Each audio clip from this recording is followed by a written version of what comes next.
Church and Politics. 8 days from now, dadako naman po tayo muli sa tinatawag nating halalan or national election. It's not just a local election na binubuo ng mga gobernador, konsehal, mayor, congressman, but even senators or national election. For the past 3 years, tayo po ay naghalal ng mga kandidato at ngayon po ay dadako tayo sa panibagong eleksyon na napakalaki po na magiging impact sa susunod po nating mga buhay. Bilang mga mananampalataya, ano po ang ating dapat na tugon sa panawagan ng bayan pong ito? I want to share 4 things this morning. Ba't ako'y namamalat? Okay, please forgive my voice. Siguro kahapon na ulanan sa meeting. Okay, unang-unang bagay po is we should participate. Tungkulin po nating makiisa sa halalang ito, tulad po ng sinabi sa Deuteronomy chapter 1 verse 13. Pumili kayo ng mga lalaking matatalino, may pangunawa at may karanasan mula sa inyong mga lipi at sila'y aking itatalaga bilang mga pinuno.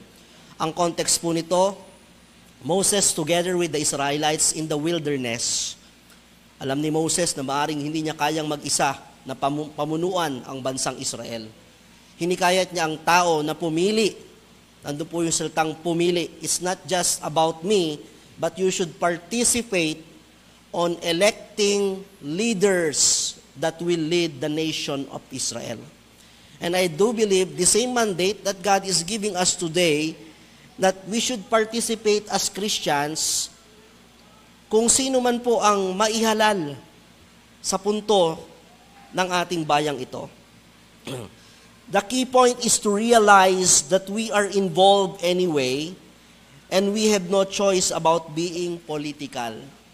Bagamat may separation of church and state, yan po ay pagdating sa pamamahala at katuruan, pero tinuturo din po ng Panginoon na tayo po ay subjective at tayo po ay submissive sa gobyernong ito, lalo pa kung ito ay karapatan natin. Christians need to be involved because we believe in a God who cares passionately about this world and His creation and His government and consequently how it runs. It is Christ who created this world and it is Christ who instituted government. Hindi po ito likhang isip ng tao. In the Old Testament, it is Christ who instituted marriage, family, and government. That's why we should be involved in selecting leaders in this government because how it is run. Kung ang pinapangalagaan po natin ang gobyerno ng Panginoon, pinapangalagaan po natin ang creation ng Panginoon, meron pong pananagutan ng mga mananampalataya na maghalal ng karapat-dapat sapagkat ito po ay sa Panginoon. Believers should join politics so that they may bring righteous public service governance. Yun po sana ang tungkulin natin at mithiin natin, na mailuklok yung righteous public service. Yung pong marangal, yung pong makadiyos, yung pong nararapat at walang bahid na pamamahala. At napakalaki po ng tungkulin sa paghalal at pagsiyasat ng isang leader na kung saan he will be righteous public servant because righteousness exalt nation and sin is a reproach for all the people and territory. This is why Christians need to be involved in who governs our nation and how its law impact the future. Maring sinasabi natin na pare-pares lang naman yan, kahit sinong iluklok dyan, ganun pa rin naman ang aming buhay. Ako na lang ang magsusumikap sa aking buhay. Well, may I tell you, hindi po ganun. Hindi pwedeng walang impact sa'yo. Sapagkat kung sino man po ang mailuluklok natin na mga bagong liderato sa bansang ito, ay sila po ang magtatakda ng daloy ng ating bayan. Apektado tayo sa mga magiging batas, sa mga magiging bilihin, sa daloy po ng kahirapan at kasaganaan ng ating bansa. Kaya hindi natin pwedeng sabihin, I will not participate, ganun din naman. Kahit sinong iluklok, pare-pares ang buhay. Pero malaki po ang magiging epekto sa pag-unlad at pagsadsad ng ating bayan kung sino po ang maihahalal. That's why it involves our future, not just your future, but even the future generations. Anuman ang mga batas na ipapasa ng Kongreso at Senado, anuman ang mga pamamahala na gagawin ng sektor ng lipunan at ng mga lider, hindi pwedeng sabihin natin wala tayong pakialam sapagkat napapaloob tayo sa gobyernong ito. That's why all Christians are political, whether we accept it or not. We involve in this politics, and we should be responsible and accountable. Boto natin, boto mo, pananagutan mo. Kaya sa atin po, hindi tayo nag-abstain. Tayo po ay bumoboto.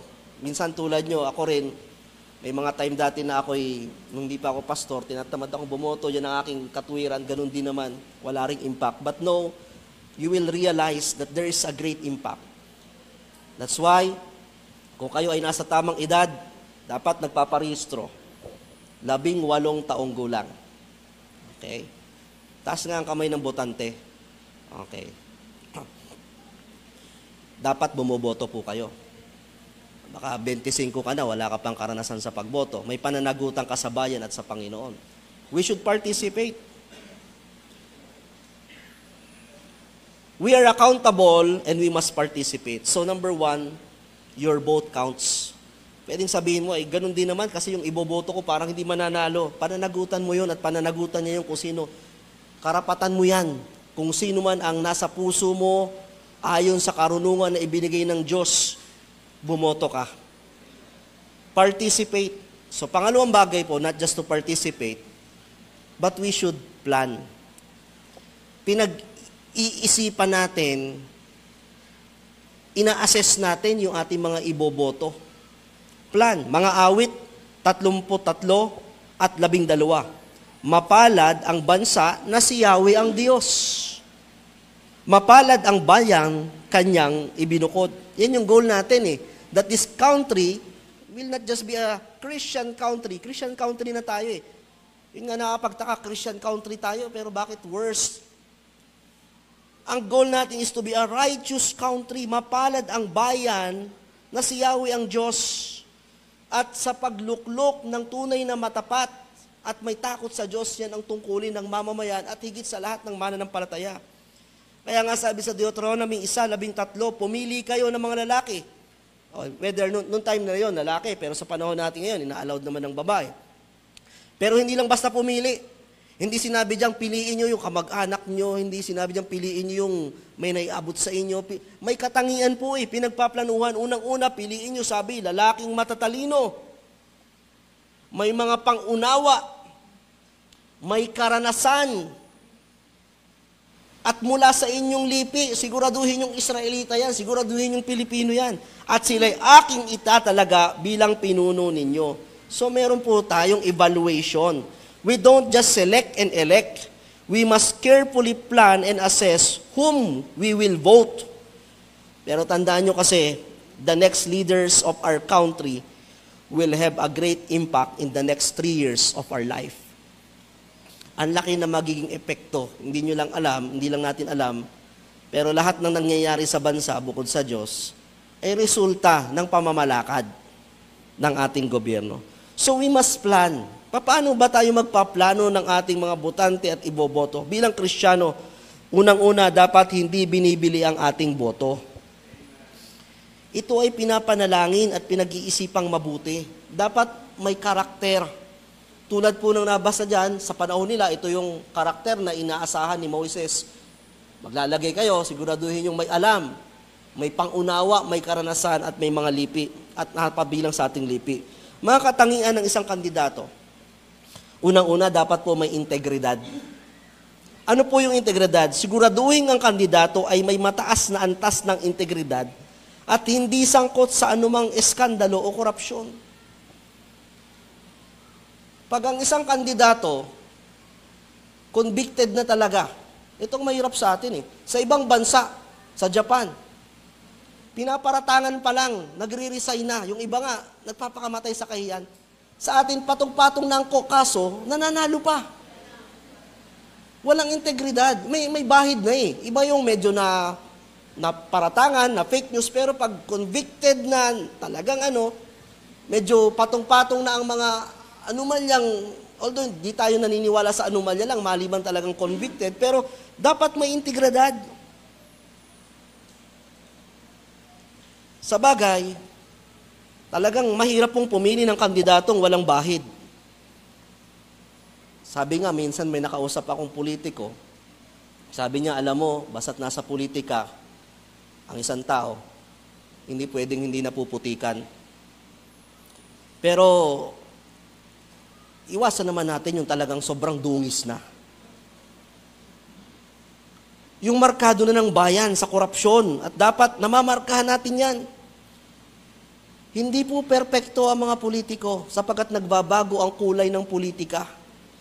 Yung dating magkakaaway, magkakabati na uli sila, yung dating matamis ang pangako pwedeng magbago, pero malalaman natin yan with their integrity. Yung bang mga salitang binitawan nila ay nangyari? Hindi man lahat. Marami ba ang nangyari? Marami ba ang natupad? Integrity. Bagamat sa panahon ngayon ay mahirap pong pumili sapagkat laging ina-assess mo, may sablay, pero piliin mo yung pinakang kokonti ang naging sablay. Yung may mataas pa rin integridad. Pipili kayo ngayon sa ating politiko, lahat po yan may masasabing mali. Wala kayong pagpipilian. So siyasatin nyo yung bigat ng kanilang integridad. Kahit ba ito'y may mga gantong pula, masasabi ko pa rin bang siya katiwa-tiwala? Ganun po ang pag-assess natin ng isang politiko at nangangarap na maglingkod sa bayan. Unang-una, integridad. Pangalawa, kakayahan. Tingnan ang kwalifikasyon, sabi po diyan karanasan. Tingnan ang kwalifikasyon at karanasan ng kandidato pagdating sa paglilingkod sa publiko. Karanasan. Ito, pinag-uusapan natin, ang pag-uusapan po dito, ang i-handle mo, gobyerno, bayan, bansa. Pag kayo ay mag-a-apply ng trabaho, Jollibee, Guard, mga minimal, anong mga hinihingi? Kailangan tapos ng pag-aaral. Kailangan may working experience. Kailangan may TESDA. Kailangan alam mo talaga. Ang taas ng standard, ang gagawin, maglilinis lang naman. Pero pagdating sa mamumuno ng bansa, kahit hindi tapos, kahit wala pang nagagawa, hindi pa nakakapag-SK, presidente na agad ang tatakbuhan. Sapagkat hindi tayo marunong pumili, kailangan may karanasan. Bagamat ang iba ay sasabak na fresh, pero dapat sa mababang antas ng pamumuno sa gobyerno, may karanasan. Taasan natin ang standard. Tingnan natin, hindi lamang integridad, ano ang karanasan. At mula sa karanasan nilang yon, sila ba'y naging epektibo? Narinig ko yung interview ng isang anchor news sa isang politiko. Bakit ka pa namin iboboto? Sapagkat may mga dapat pa tayong gawin ganito. For 18 years, sabi, hindi mo ba nagawa? 18 years ka ng senator, hindi mo nagawa yung sinasabi mo? May karanasan, pero sa karanasan may napatunayan ba? Kaya nga minsan, paulit-ulit na lang ang ating mga politiko na titingnan mo rin naman, sa karanasan nilang yon. Ang tagal mo ng politiko, yung problema, yung pa rin. Ngayon, kung magluluklok naman tayo ng mga bago, wag naman yung walang-walang karanasan. Titingnan mo rin ang karanasan nila sa mabababang antas ng kanilang paglilingkod sa bayan. Isa po yan sa ating mga tinitingnan. Hindi rin sapat ang may pusong tumulong. Sapagkat meron pong itinakda ang Diyos na may kapasidad na mamuno ng bansa, dapat may malalim na kwalifikasyon. Tingnan natin ang kalalagayan ng ating bayan. Magluluklok tayo ng mga congressman, konsihal, board members, and senators. Ano ang tungkulin po ng mga yan? Gumawa ng batas. Dapat sana, kung gagawa ng batas, abogado ka.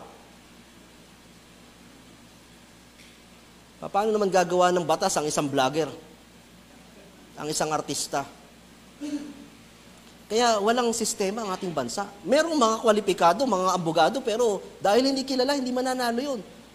Dahil ang bansa natin, ang pag-iisip, popularity. Nadadala tayo sa popularidad, nadadala tayo sa entertainment, hindi natin nailuluklok ang tamang tagaluklok.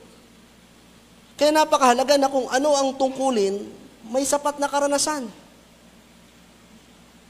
Huwag nating gawing retirement, hindi po ako kung talagang may kakayahan at karanasan, huwag nating gawing retirement na mga wala nang mapuntahan at nalalaos na artista ang gobyerno. Palibasa, wala nang pupuntahan, mag-aartista na lamang. May puso, may pagtulong, pero may kwalifikasyon. Ano ang karanasan mo? Anong alam mo sa batas? Pero tingnan nyo ang Senado natin, hindi ko po binabash kung talaga namang karapat-dapat. Tingnan nyo ang bayan natin.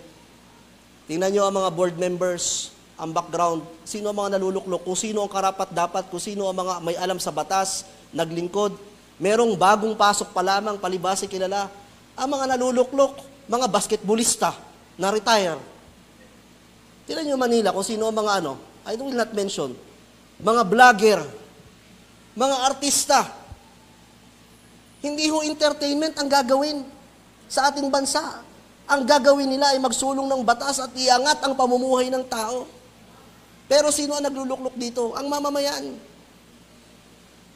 Palibasa artista, palibasa gwapo. Sumasalamin po dito kung anong klaseng isipan meron ang Pilipino. Huwag tayong madala doon. Iluklok ang karapat-dapat sa karanasan. Nakakalungkot Nakakalungkot. Dinaan lang sa sayaw, nanalo na. Sapagkat marami. Alam niyo po ang ginagawa ng mga mamamayan ngayon, ng gobyerno? Hindi lahat, pero pinapanatili nilang walang alam ang Pilipino at mahirap para patuloy na umasa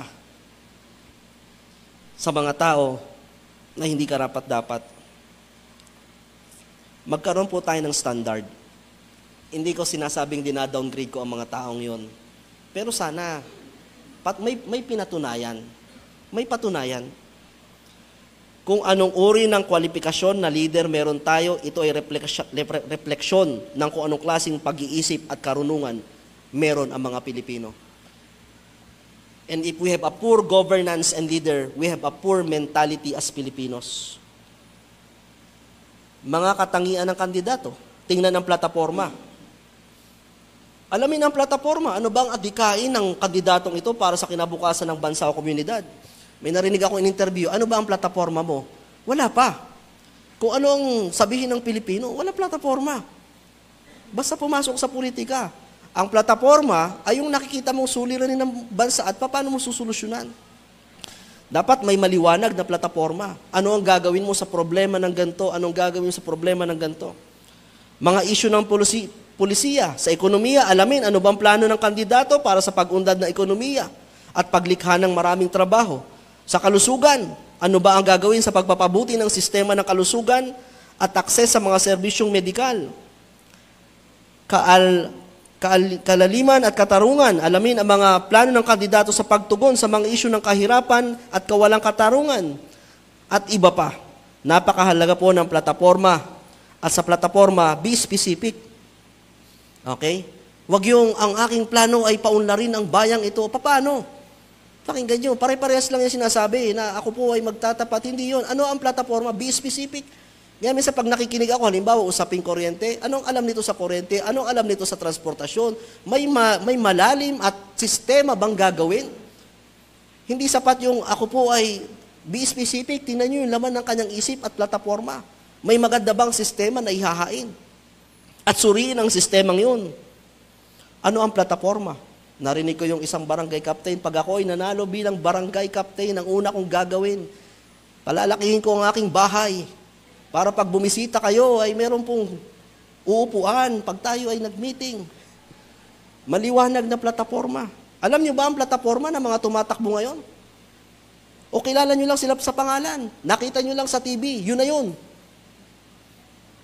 Meron pong lumabas dito, I forgot the source, at wala pong kinikilingan, ipinahayag nila ang iba't ibang karanasan, plataforma, edukasyon ng mga tatakbong senador. Hindi ko po pinapaligan itong mga ito. Pumili lang ako ng dalawa. Ito po ang halimbawa. Okay? Meron pong halimbawa dyan, hindi nyo mababasa yan. I hope may share ko to para makita nyo. Nakalagay po dyan yung kanilang mga batas na naipasa. Halimbawa, 18 senator na. Ilan bang naipasa niyang batas? Nakalagay po dyan kung ano yung kanyang mga political experience, educational background, mga policy, at nakalagay dito mga stand. Naniniwala ka ba, yes or no? Same-sex marriage? Naniniwala ka ba sa death penalty? Legalization of medical marijuana. Marami ang nakacheck sa mga senators. Legalization of abortion. Merong ayaw, merong pwede. Divorce. Federalism. War on drugs. Banning of political dynasty. SOGI bill. Dapat alam nyo yan.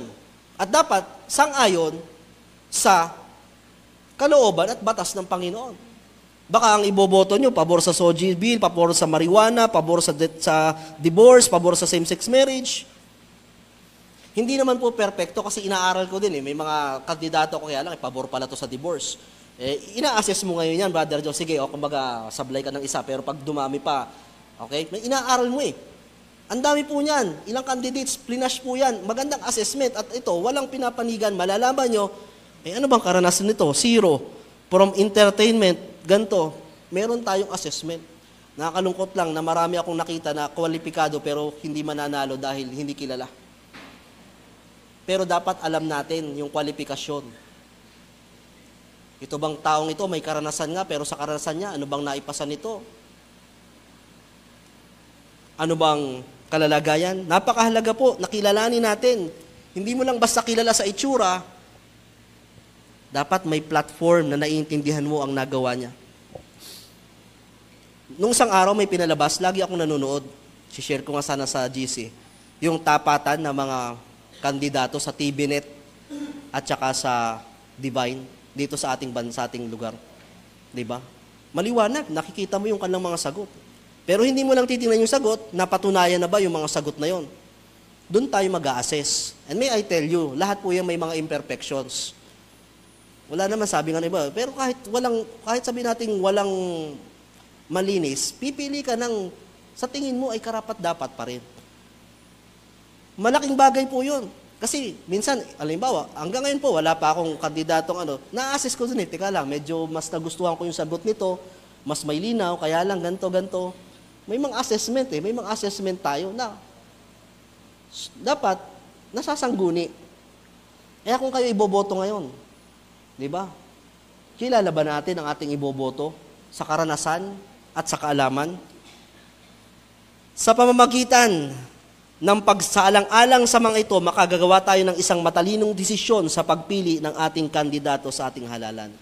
Ngayon, ang tanong, Pastor, sino ba ang ating i-endorso na gobernador, vice governor? Sino, Petmalo ba tayo o Doy? Okay, nagdeklara na po ang iglesia. Sa ating iglesia po, ang ating pulisiya, hindi po tayo nag-i-endorso ng politiko. Liban na lang sa atin talaga. Liban na lang tatakbo si Philip, ay kakandidato ko yan. Atin talaga yan. Okay? Hindi ho tayo. Mula sa kaalaman at itinuro ang Biblia, pumili kayo ng marunong. Huwag niyong maging inspirasyon ang naibigay sa inyo. Bagamat kung talagang binibigay, ay nandyan na. Pero hindi. I'm against that. Kasi tatanawin mo na rin ang utang na loob yun Pag tinanggap mo, buti pa to si ganito, nabigyan ako, siya na lang. Hindi po, tandaan nyo, pera rin natin yan, pera rin ng bayan yan. Huwag yun, kalimutan nyo yun, kung talagang nandyan na, I'm against sa pagtanggap pero kung natanggap, natanggap, Okay? Balikan nyo yung karakter, reviewin nyo yun. Reviewin nyo. Kaya po sa pagpili natin ngayon, kung sino man po yung gobernador, kung sino man po we are responsible and accountable. Okay? Meron lang po akong i-endorsong isa sa atin. Sapagkat ito po ay sa atin. Okay? Mapapansin nyo dyan sa labas, meron po dyan tarpaulin. Pastor, ba tayo may tarpaulin? Yung Maharlika. Yan po ay party list. Hindi po yan kay Manny Pacquiao, hindi po yan kay Marcos. Ito po ay party list ng Baptist IBMA. At ang una pong first nominee dito ay ang anak ng Pastor Quezon, na si Ma'am Sally. Para maunawaan nyo lang ang party list. Ang party list po, ay yan po ang mga candidates ng mga nakaraan na mga number 1 party list. Mga Tingog, Bicol Ako, Riders, iba-iba. Ito po ay katapat ng congressman na kung saan nakatuon po siya sa kung ano man ang pinaglalaban. Kung Bicol Ako, puro Bicolano ang tutulungan yan. Kung Riders ako, nakatuon siya sa mga Riders. Okay, iba-iba. Specific po, national po ito. Ngayon, sa party list po, 20% ng congressman binubuo ng party list congressman. Kaya magtataka kayo, bakit sina Congressman Busita, sina Ganto, sina Ax, mga napalagay, ang daming congressman because they are congressman from party list. Para maging membro ka po or manalo ka sa party list, kailangan 2% of voters. Let's say we have 20 million, kailangan mo ng 400,000 para manalo ang isang party list to be a congressman. At pag doble yun, naging 4%, 2 nominee. Okay, maliwanag po sa inyo yun. Pag 3, pag 6%, 3 nominee and so on. Yan po ang ating, ngayon, sino po itong atin? Ang party list po ng Maharlika, hindi lang masyadong ramdam sa atin, pero buong region sa taas at sa Mindanao, in fact, hindi na nila, sinantabi na nila ang Mindoro, bonus na lang ito. Pero we want to be part of this. Okay? Si Ma'am Sally po ay anak ng ating IBMA senior pastor, Dr. Quezon. Pagdating sa karanasan po, siguro sa anak ng mga Quezon, siya ang pinakang maraming beses at madalas na nasa Mindoro sapagkat meron pong tribal mission. I could say na napaka-humble, natutulog kasama ang mga mangyan, hindi pa man tumatakbo, namimigay na ng medical, namimigay na ng paaral. Naisipan niya lang na what if hindi lamang pondo ng kanilang iglesia, kundi pondo ng gobyerno ang gagamitin upang ipangtulong. Mas marami ang maaabot at mararating. Ngayon, tulad po ng nasabi natin, ang party list po ay may specific. Kung ikaw ay congressman ng 1st District ng Mindoro, ang budget mo pang 1st District lang ng Mindoro. Kung ikaw ay congressman ng Riders, puro Riders ang tutulungan mo. Ang party list ng Maharlika, kung sakali man po ito'y maluklok, ang tutulungan nito ay ang mga iglesia, padadaanin sa iglesia ang tulong sa bayan. So ang bawat IBMA churches ay maaaring maging daanan ng pagpapala sa bayan. Pero mahirap pang hawakan. We cannot promise. Kaya wala ho itong pangako, wala hong mga ibibigay na tulong or kung ano pa man sa ngayon. Ang sa atin lang, atin po ito, ay atin pong suportahan. So ang Maharlika po ay nangangailangan ng 400,000 votes. Binubuo po ito ng iba't ibang pagtutulungan. Yung 200,000, meron po silang count from IBMA churches. Yung level 2 po, may mga barangay coordinators din silang kinausap, at level 3, political partners and other churches. So that is their goal. Ngayon, ito po yung hiling lang sa atin, na bawat iglesia, kung makukuha sana yung 220 votes, ganun lang, 220 votes, bawat iglesia, matutupad po yung tinatawag na ARM 1, na sa IBMA pa lang, 200,000 votes ang maibibigay ng IBMA group sa Maharlika. Yung 200 sa kanila na yun, sa mga barangay na inikutan nila at sa political partners and so on.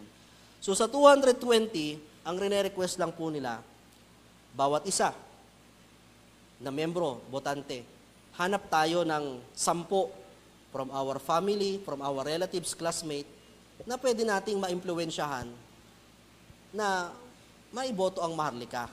Ngayon, ganito po yan. Tatanungin nyo, meron ka na bang party list? Pag sinabing meron na, okay, salamat. Huwag nyo nang ipagpilitan. Doon lang sa wala pa. Okay? Kasi kalimitan naman yung party list, 160 po yan. Sa likod, hindi na nga sinasagutan yan, sayang. Kung wala din naman, at hindi naman masyadong malalim ang attachment sa inyo ng party list na yon, ay baka pwede natin i-consider ang Maharlika. Pero kung talagang talipo kayo sa party list na yon, okay? Halimbawa, talagang kayo ay nandito sa party list na ito, talagang kayo ay nandito na sa FPJ Provinciano, ay huwag nyo na pong kulitin para wala po tayong problema. Pero kung wala pa po, at yung inyong mga ibang mahal sa buhay, kasi kailangan po, bawat isa at least may 10 na maimpluwensyahan. Ano po ang ipapangako nyo? Ay, wag muna ho kayo magpangako at baka mapako. Basta't kung ano lang, no pressure. Pero kung sakali man po at talagang mailuklok, ay baka sakali po na tayo po ay ang mga Baptist churches ang maging daluyan ng pagpapala at benepisyo ng Maharlika party list na ito. I don't want to involve church in this kind of politics. Pero sabi nga, dahil atin ito, at alam naman natin ang karanasan, sabi nga, if we will just put righteous to the public, ay malaki ang magiging epekto sa ating bansa. Kaya i-consider nyo po, yung inyong mga party list, hindi ko alam, minsan sinechika na lang natin, anak bayan, ganito, ano ba itong mga ito? Sino bang makikinabang dito? So i-consider lang natin, no pressure po, yan po ay hindi ko minamandate ha. Yan po ay if you will just consider. Pero hindi ko sinasabing ito dapat ang iboto nyo. Pero kung i-consider nyo po at wala pa tayong napupusuan, meron tayong tumatakbo sa Kongreso na mismong Baptist, not just Baptist, IBMA, which we belong, Maharlika. And according to their survey, medyo may chance na first nominee. Ang maganda po dito, first nominee, hindi second. Pag nanalo ang 2%, talagang pasok ang ating isang congressman, we will have a Baptist representative dito po sa ating.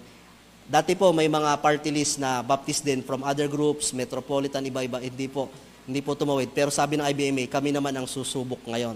Okay?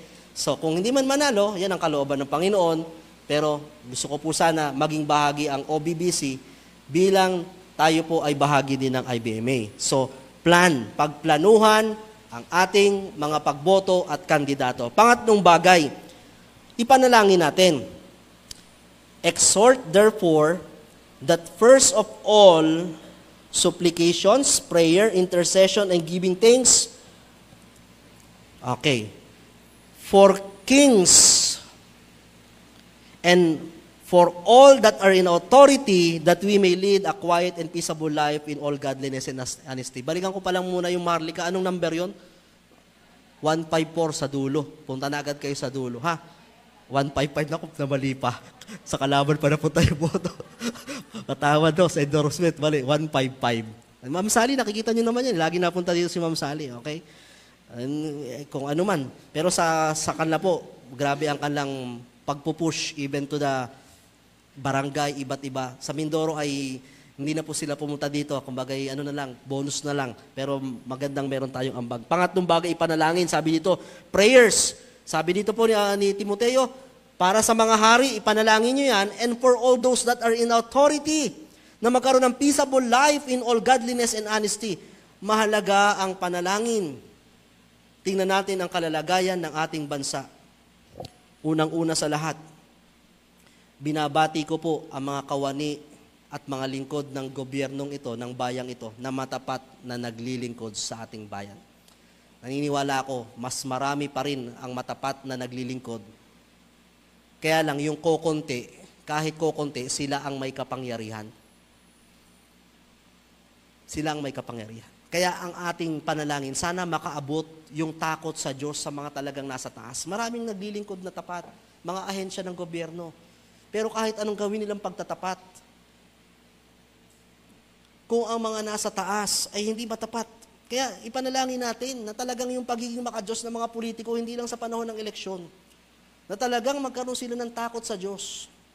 Kaya nga, napakahalaga na tayo po yung makapagluklok ng ating nasala sa katapatan at sa kabanalan. At ang ebanghelyo ay makarating sa kanila. We need to pray for them. We need to pray for our leaders. We need to pray for every sectors. Pag-pray natin iba't ibang department.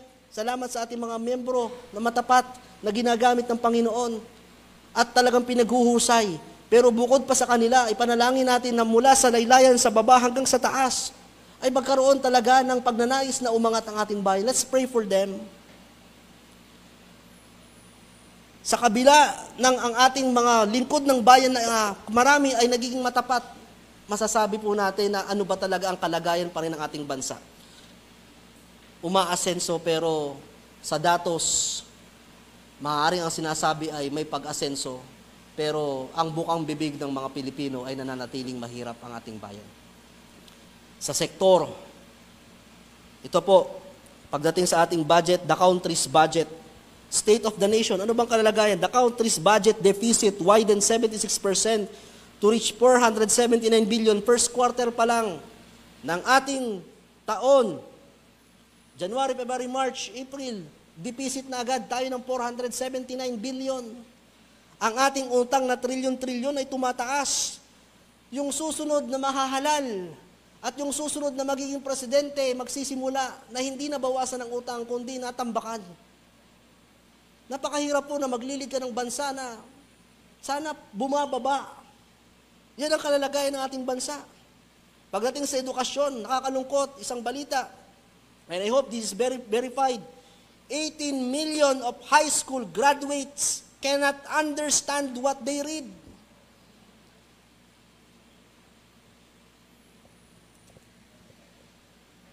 Iwan na iwan tayo sa edukasyon.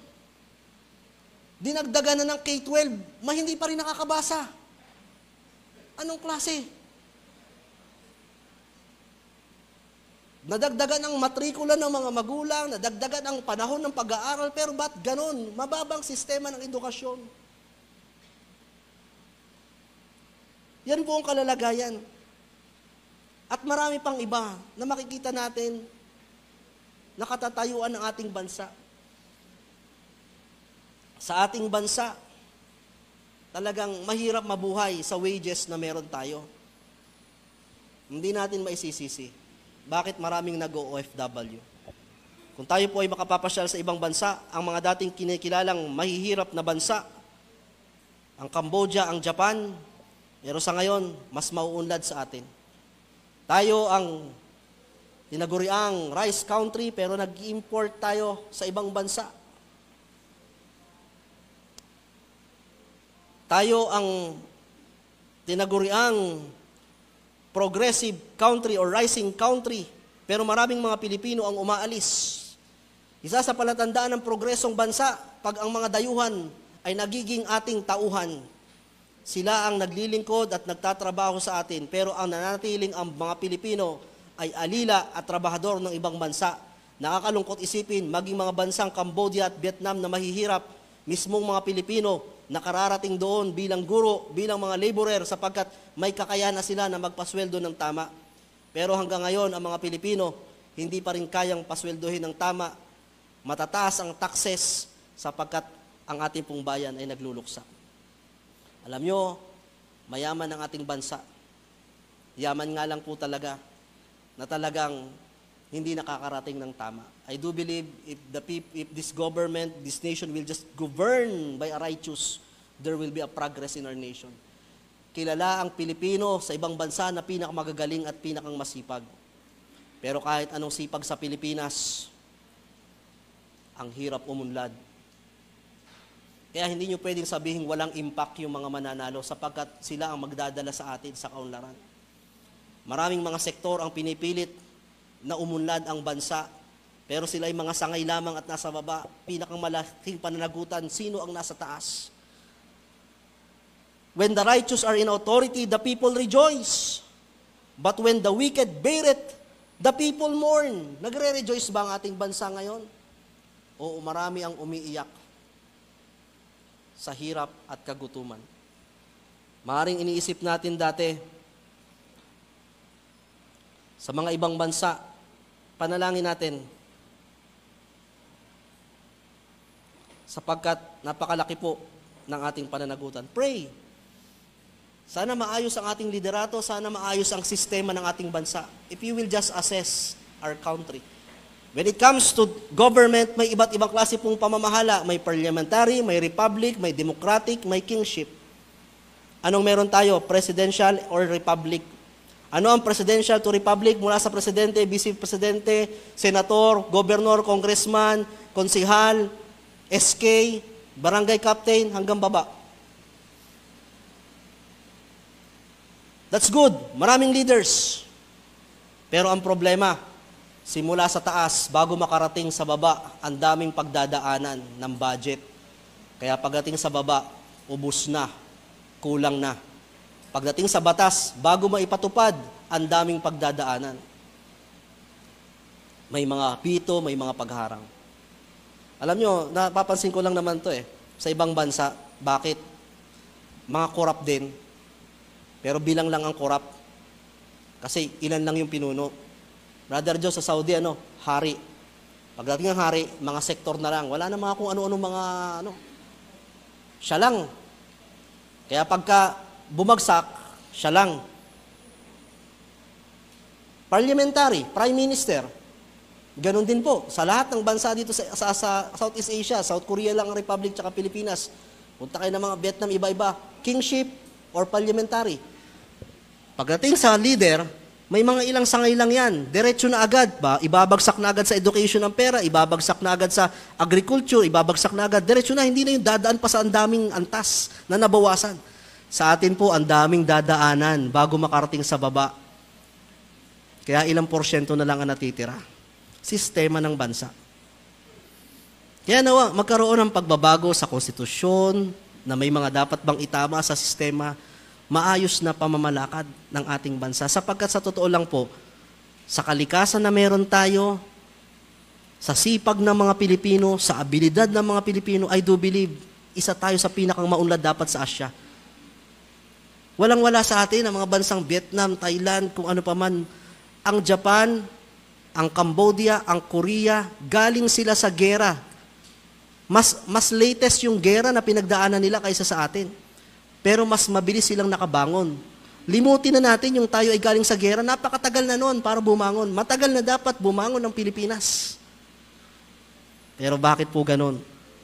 Sapagkat napakahalaga ng ating mga iluluklok. Panghuli po, promote peace. Let every soul be subject unto the higher powers, for there is no power but of God, the powers that be ordained. Promote peace. Ano man po ang mangyari ngayon, may kanya-kanya tayong bato Okay? Promote peace. Tanggapin niyo po sapagkat the people elect, but God ordained. Kung ang maluklok man sa atin ay hindi mabuting leader, ay merong gustong ituro ang Diyos sa ating bansa. Even Israelites naman hinahayaan ng Diyos na masakop ng mga iba-ibang lideratong masasama. May tinuturo Kaya, epekto rin po yan kung anong klaseng puso meron ang mamamayan. Kung ang puso ng mamayan ay maka-Diyos, I do believe, bibigyan tayo ng Panginoon ng maka-Diyos na pinuno. Pero ano man ang maging resulta, promote peace. Huwag mong mag-away-away. Ang daming mga nag-a-unfriend ngayon. Mga binablock dahil hindi niya gusto yung post ng ganito, yan nyo lang sila. At bilang mga mananampalataya, alam ko may mga bet tayo, wag na ho tayong makilahok-lahok sa Facebook na makikidebate pa sa mga ganyan. Wag na ho, tahimik na lang. Nalulungkot ako, minsan kahit may mga pastor ang iingay sa Facebook na ganto-ganto, ay syempre hindi naman niya membro ang magko-comment, mga iba napupula. Payapa, tahimik lang. Diba? Ay ako, hindi nyo alam kung sinong beto ko Kahit dito, tinatanong, Pastor, kanino tayo? Kahapon, kay Doy. Ngayon, kay Petmalo. Lumipat uli kay Doy. Palipat-lipat. Malaman na. Final decision. Ano man po ang decision niya, bagamat reflection yun na kanyang isip, tandaan nyo, Diyos pa rin nagluklok. At kung nandyan na talaga siya, pwedeng nagsimula na hindi maganda ang kanyang karakter. Pero kung sasamahan natin ng panalangin, maaaring magbago at baguhin ng Panginoon. Kung nandyan na, wala tayong magagawa, kundi tayo po ay mag-submit kung sino man ang dahilan. Sabi nung iba, pag nanalo si ganito, aalis na ako ng bansa.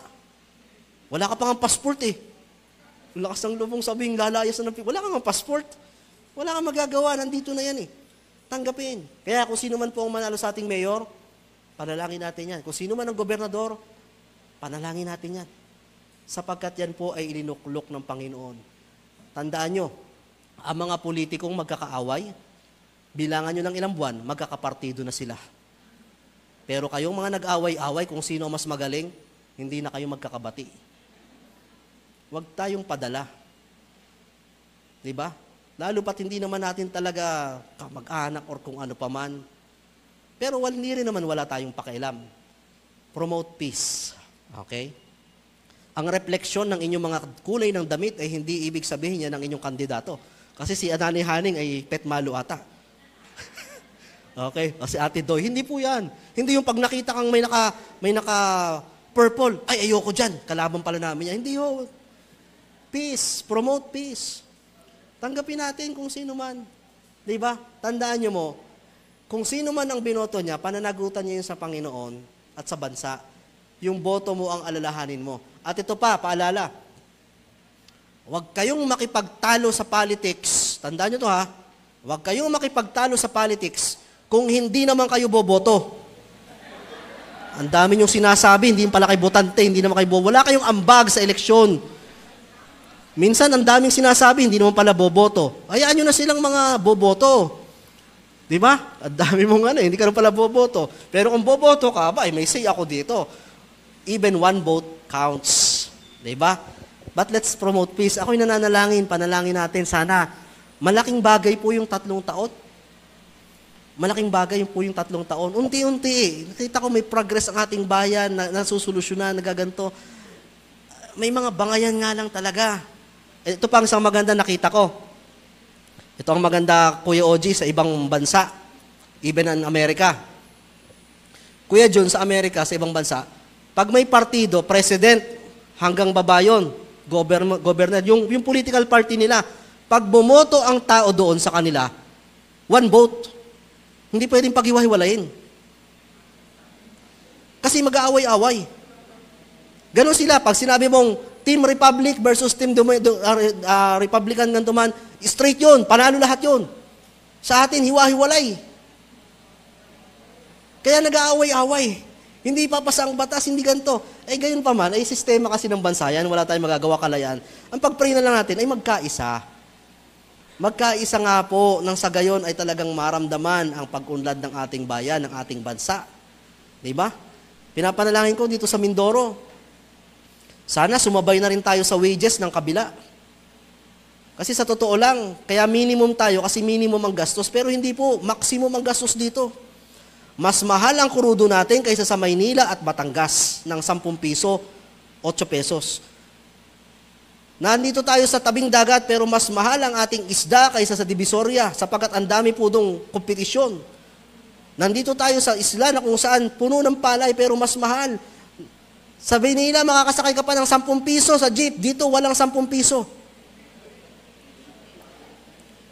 Sa totoo lang, pagdating sa gastusan, ang mahal, manirahan din sa probinsya. Pero ang wages natin, minimum. Sana maging na rin, patas, pare-parehas. Sana makita po ito ng mga gobyerno, ng mga pinuno ng ating bansa. Kaya talagang, pero gayon pa man po mga kapatid, binabati ko kayo. Batiin nyo nga katabi nyo. Batiin nyo, congratulations. Buhay pa rin tayo kahit mahirap ang buhay. Amen? Sapagkat may Diyos na kung saan nagtutustos ng ating pangangailangan at mga pagkukulang. Kaya, church and politics, sana panalangin natin. Pinapanalangin ko mga kandidato ngayon, talagang basbasan sila ng Panginoon na magkaroon ng mahusay na pamumuno.